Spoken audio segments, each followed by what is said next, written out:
السلام عليكم. مجلس الخدمة الاتحادي أعلن أنه استمارة التعيين لحملة الشهادات العليا والخريجين الثلاثة الأوائل راح تنطلق يوم 15/3. شيء حلو تمام. لكن رئيس الوزراء وجه بالاهتمام بشريحة الخريجين الأوائل، وإحنا كنا نعرف قبل أنه الخريجين الأوائل هم العشرة الأوائل على أقسامهم.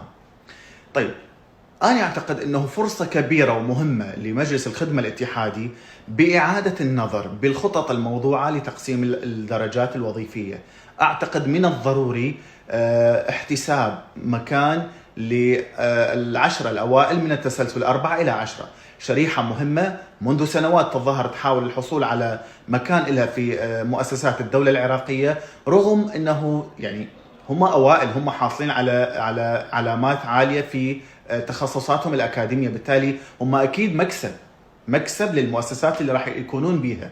أعتقد أنه من الضروري إعادة النظر وشمول العشرة الأوائل من تسلسل 4 إلى 10 بالدرجات الوظيفية في المؤسسات العراقية.